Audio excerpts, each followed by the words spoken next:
Bonsoir Essar. Bonsoir Tom. Alors Essar, nous faisons une vidéo exceptionnelle sur la routade orientale, hein.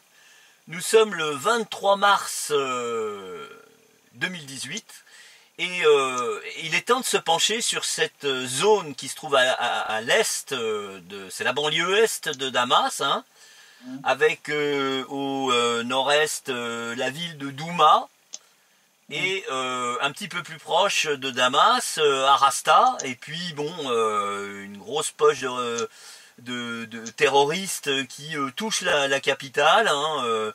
On a, je crois, Jobar, hein, qui se trouve parmi Oui, les quartiers qui sont occupés par ces gens-là, qui font partie de cette tout grosse à poche, fait. c'est la plus grosse poche avec Douma. Voilà, donc Oui, on a décidé de déclencher cette vidéo pour rentrer dans les détails concernant cette route orientale, parce que elle représente quelque chose de très important sur le plan stratégique, hein.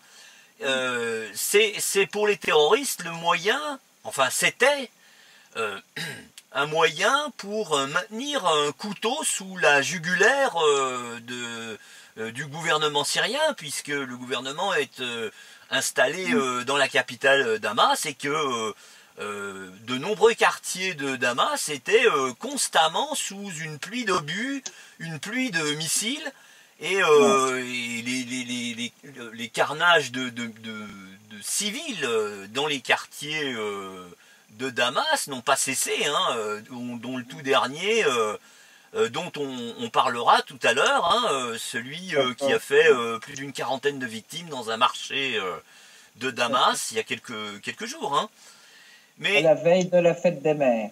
voilà, Parce que la fête des mères chez nous, c'est le 21 mars. Et donc le 20 mars, ça a été.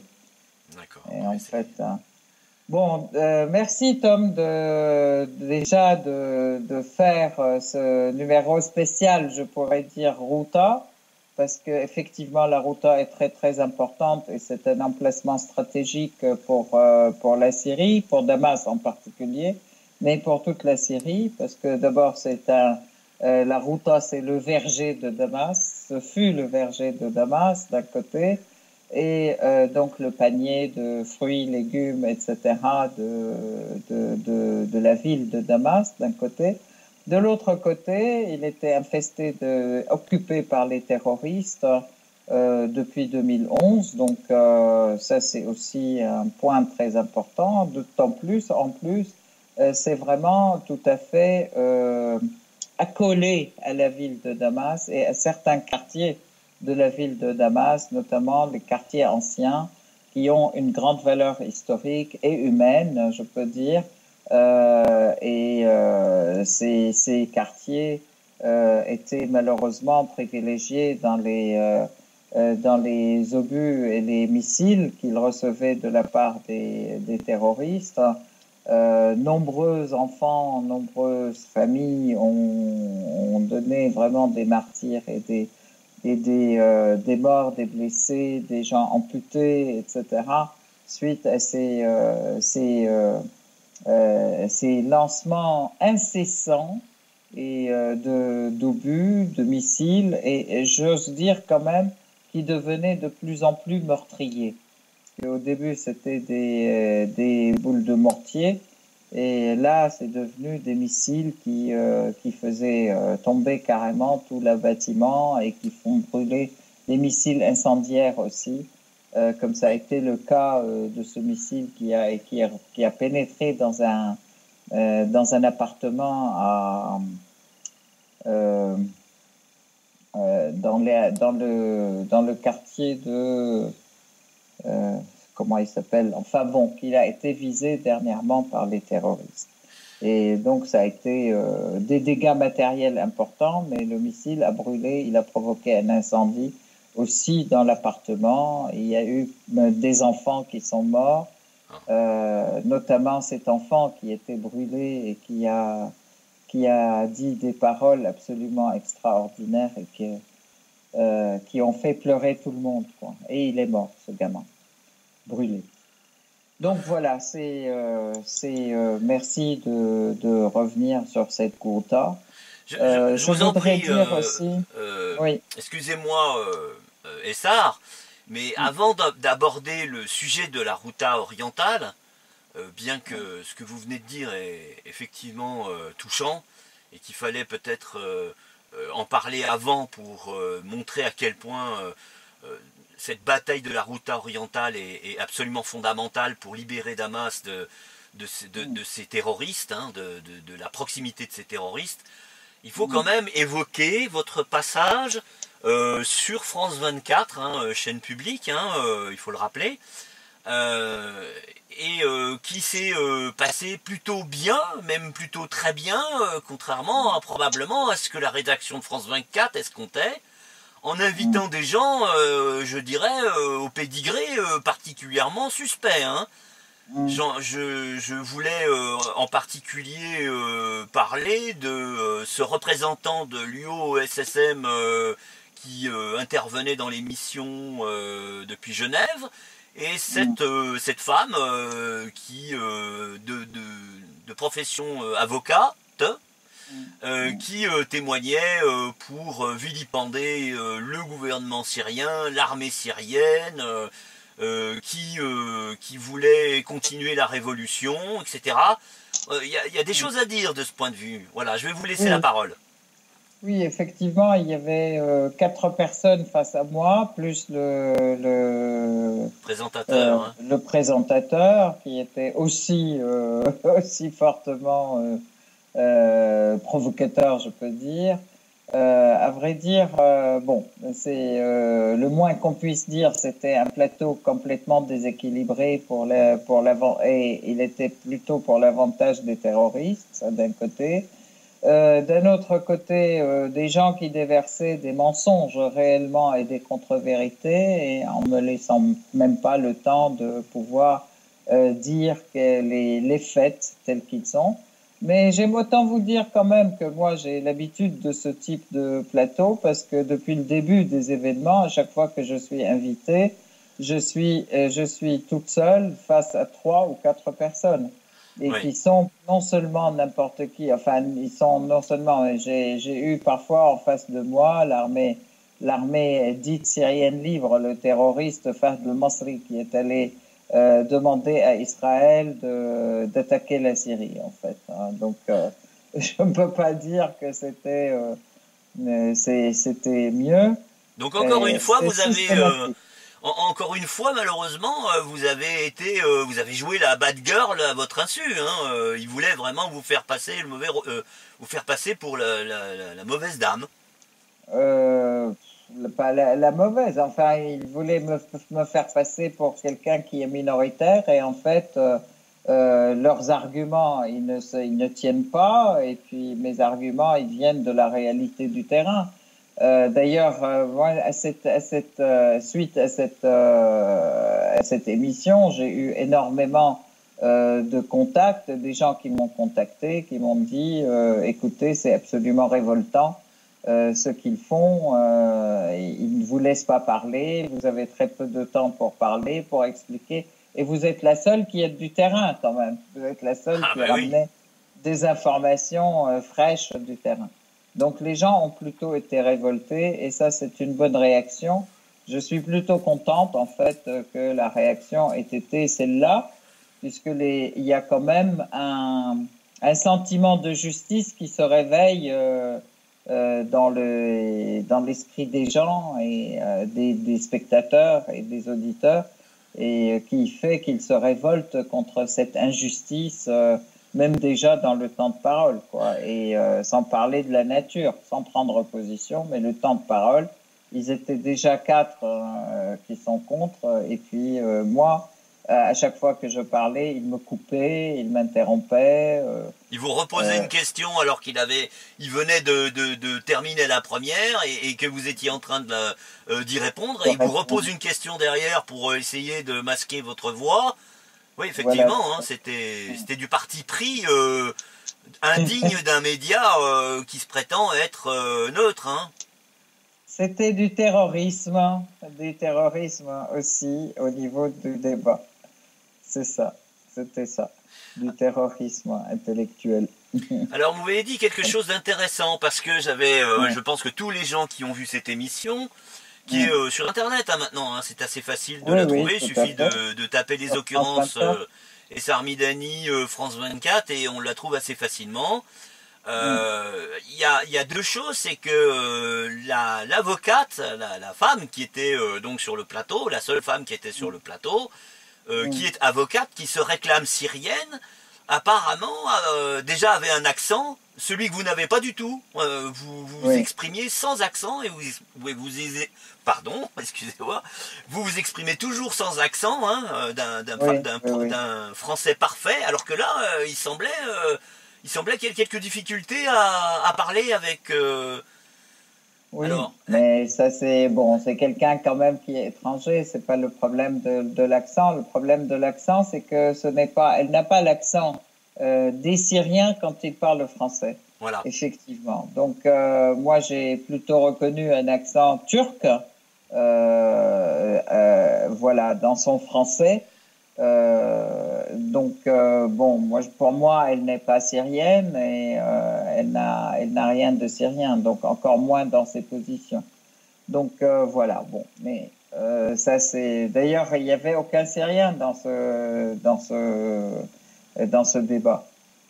Et ils Même prétendaient pas. tous être syriens. Oui, même À mon pas. avis, il n'y avait aucun syrien, Ouais. mais bon, je ne les connais pas et puis voilà.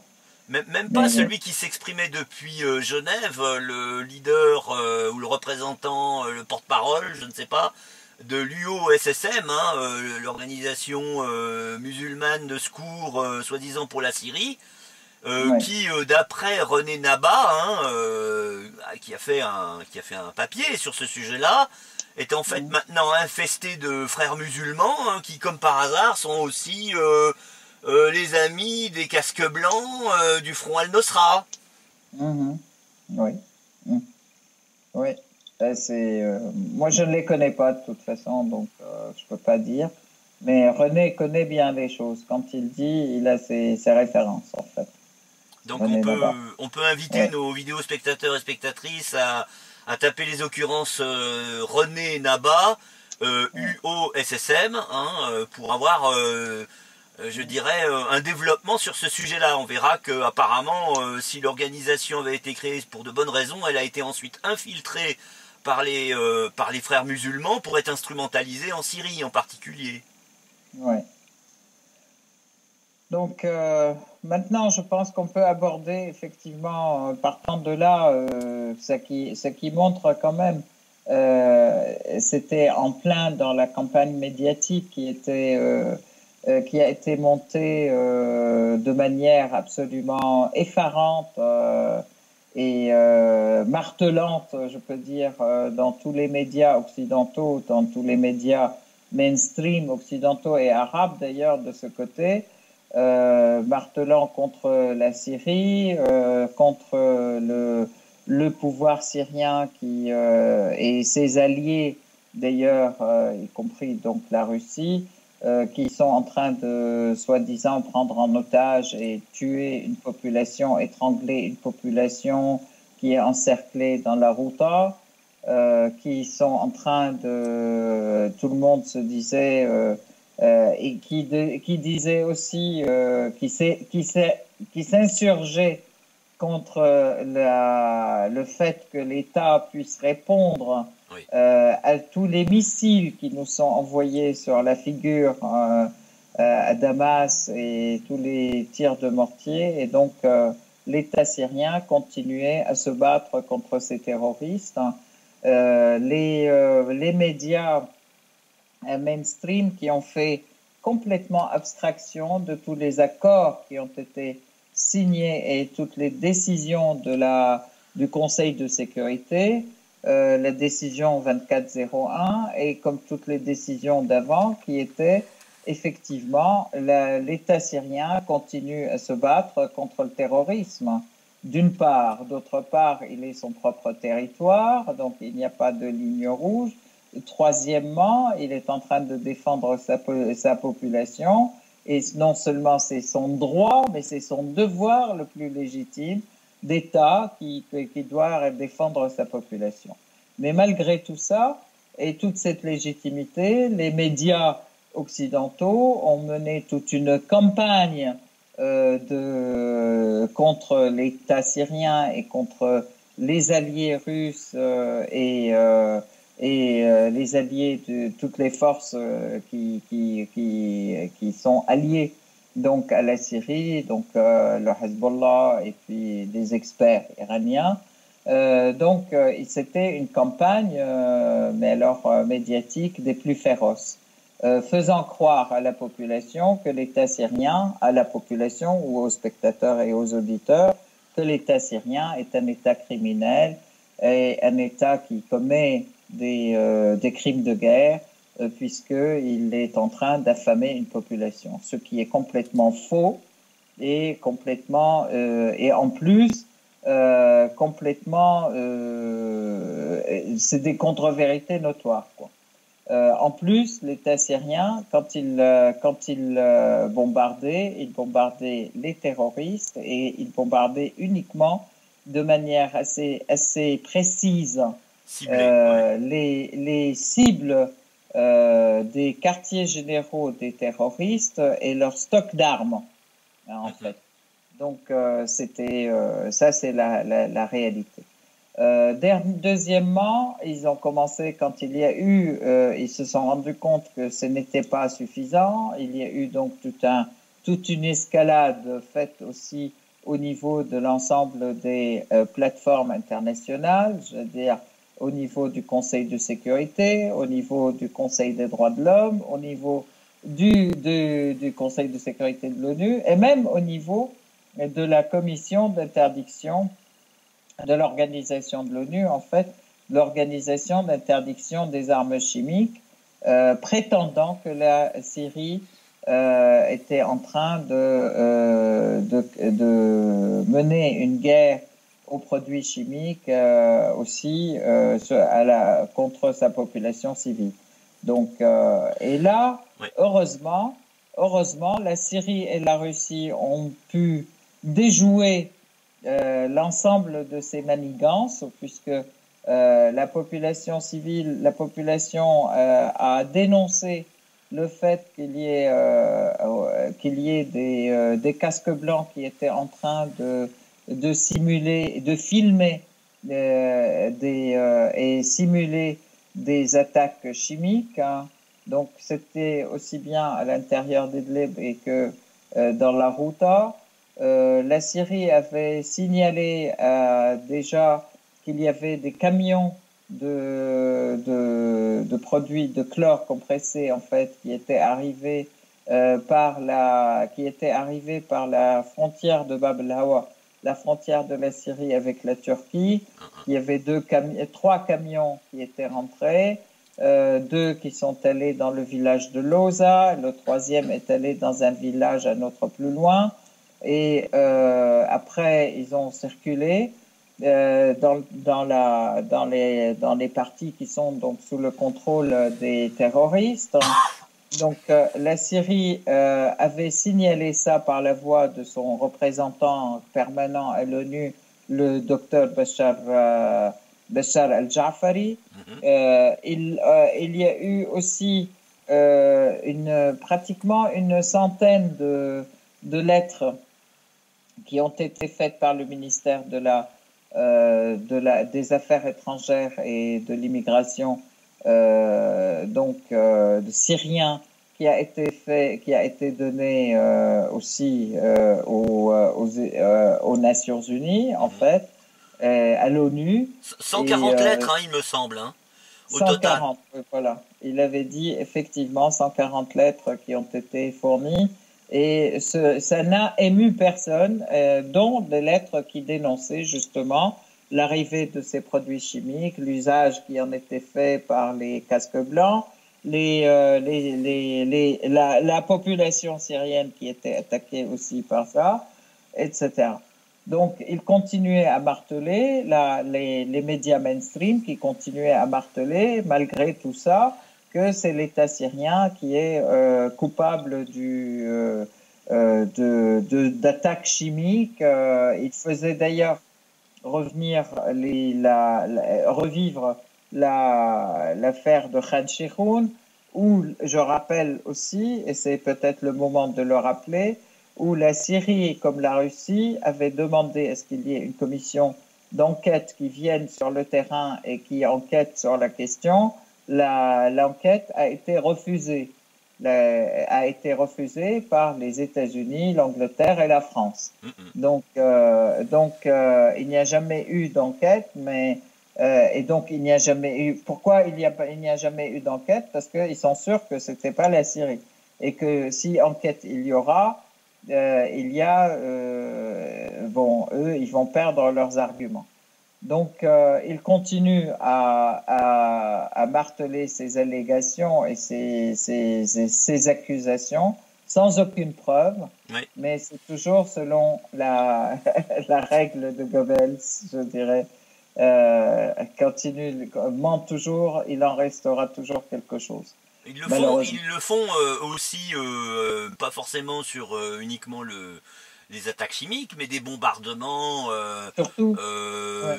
russes dans le gouvernorat d'Idlib, où soi-disant une trentaine de civils auraient été tués. Bon, c'était des civils avec des armes et des turbans portant des grandes barbes, avec les effigies pas des effigies, mais des drapeaux d'Al-Qaïda. C'est des sacrés civils, hein, comme on peut dire. Hein. Et puis tout dernièrement, c'est-à-dire il y a à peu près 2 heures, ils n'ont pas hésité à accuser la chasse aérienne russe d'avoir lancé des bombes incendiaires. Alors on a une explication hein, à ce niveau-là, ça. Oui, Vous le savez ce qui s'est passé? Tout à fait. Alors l'explication, c'est que effectivement, il y a eu des grandes explosions et une grande fumée noire qui émanait de ces explosions dans la Routa. Ceci est arrivé effectivement après qu'il y ait eu un accord qui a été signé avec les terroristes, avec Jabhat al-Nusra et le Jabhat al-Nusra et Faylaq al-Rahman qui sont à Jobar et dans les villes autour, Jobar, Zamalka, Arbin, Ain Terma. Cet accord a été signé et après comme les terroristes devaient se rendre hein, parce qu'ils ont décidé de se rendre. On reviendra sur les termes de l'accord, mais là je parle rapidement de la fumée et des émanations. C'est que ils sont en train de détruire leurs propres armes. Normalement, ils devaient rendre leurs armes moyennes et grosses, et lourdes et moyennes. Toutes les armes en fait et les munitions, ils devraient normalement les donner à l'armée arabe syrienne et avant de sortir, puisque l'accord stipulait qu'il y a 7000 personnes qui ne veulent pas continuer, qui se rendent en fait, qui ne continuent pas à se battre à Al-Ghouta, mais qui ne veulent pas se régulariser leur situation et revenir donc à l'État syrien, mais qui veulent sortir à Idlib. Donc 7000 personnes qui sortent à Idlib et cette sortie se fait demain à partir de 9h du matin. Mais auparavant, ils doivent libérer l'ensemble des personnes kidnappées et l'ensemble des personnes qui sont utilisées jusqu'à présent comme boucliers humains. Et ils doivent rendre les armes et c'est là qu'ils les détruisent. Et ils doivent aussi livrer à l'État syrien et à l'armée arabe syrienne la carte de l'ensemble des tunnels et des passages souterrains, comme les lieux où ils ont déposé des mines et l'ensemble du minage en fait de la route sous mine. Oui. Voilà, donc ça c'est un accord qui a été conclu il y a quelques heures. Hein. C'est ça qui explique donc cette grande fumée et ces explosions. Qui a été conclu il y a quelques heures avec les terroristes d'Al-Nusra et Faylaq al-Rahman pour les villes de Jobar, Zamalka, Arbin, Ain Terma. Voilà. et c'est Nusra et Faylaq al-Rahman. Et la sortie, les 7000 terroristes sortent dans des cars que l'État syrien met à leur disposition et les amène à Idlib. D'ailleurs, je voudrais quand même signaler qu'en faisant exploser leurs armes comme ça, il y a eu des terroristes chez eux qui ont été blessés. Et ces gens-là, qui ont été blessés, d'autres qui ont été tués, bon, ceux qui ont été tués, on n'est pas rien, mais ceux qui ont été blessés, ils ont été évacués par les ambulances du Croissant Rouge syrien et ils ont été amenés dans les hôpitaux de Damas et ils seront soignés et après accompagnés à Idlib s'ils continuent à le vouloir.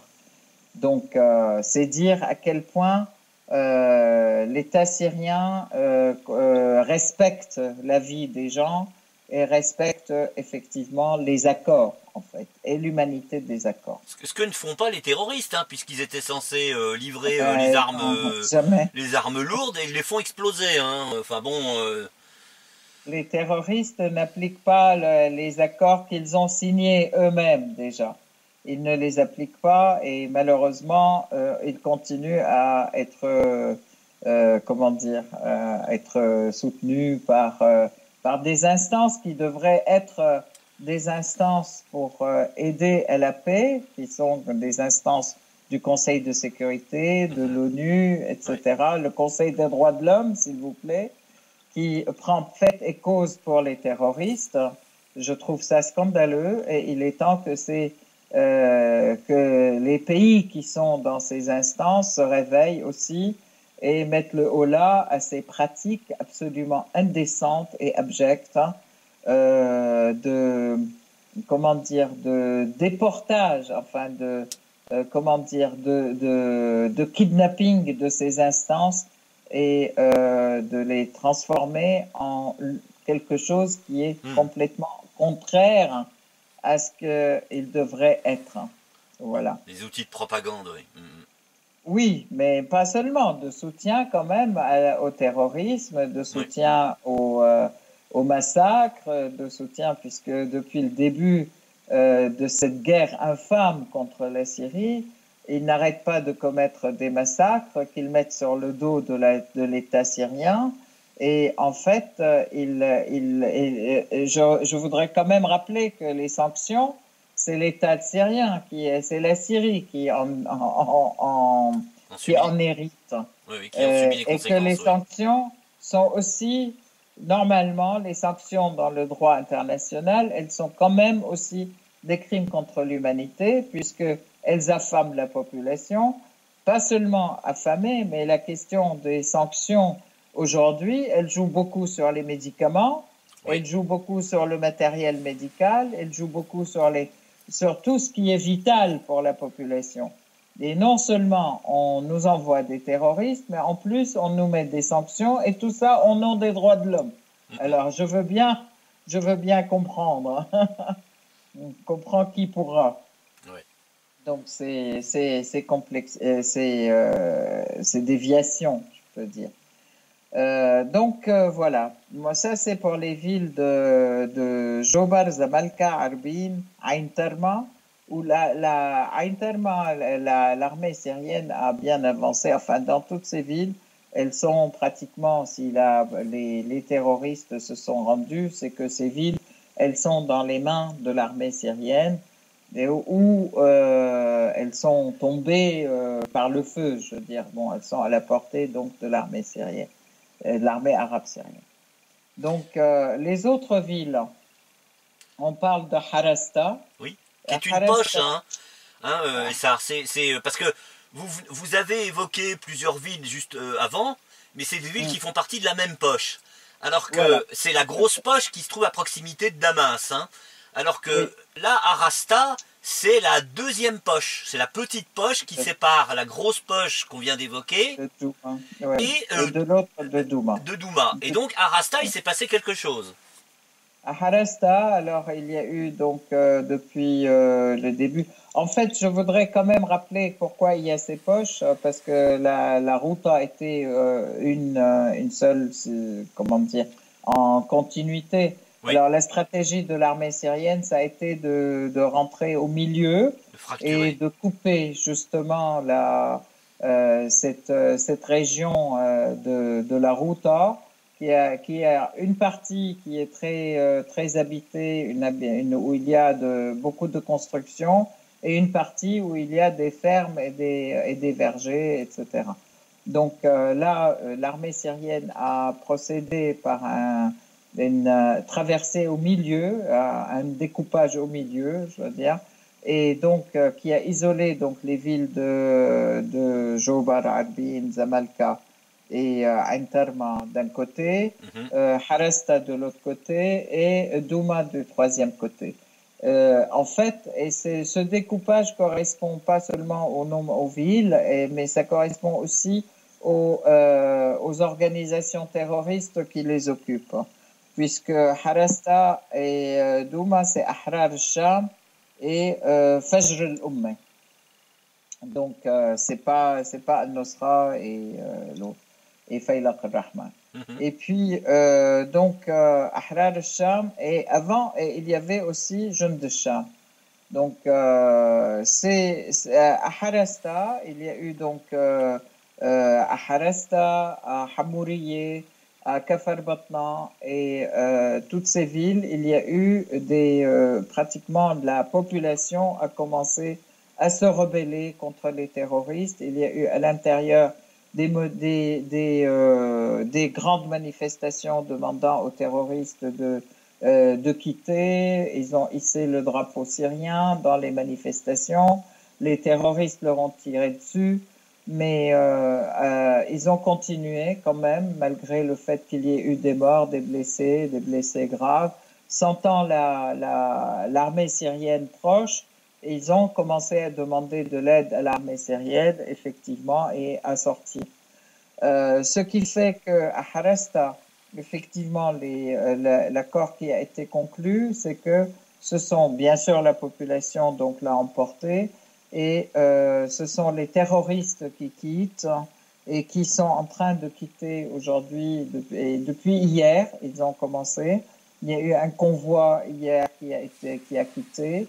Bon, bien sûr, ceux qui veulent se rendre et régulariser leur situation, qui n'ont pas eu du sang de l'armée syrienne sur les mains ou du sang de la population civile sur les mains, ils peuvent se régulariser leur situation et revenir dans le sein de la patrie. Et les autres qui veulent continuer, mais ils sortent avec une arme légère, sans aucune munition, et aussi dans les cars qui les amènent à Idlib. Ok. Donc, ça a été le choix de 1500 personnes. Avec leur famille, ça devrait faire 7500 personnes. Une partie qui est sortie aujourd'hui, une partie qui est sortie hier, qui est partie hier, et une partie qui sort ce soir. Donc, à l'instant, là, les cars partent de Harasta.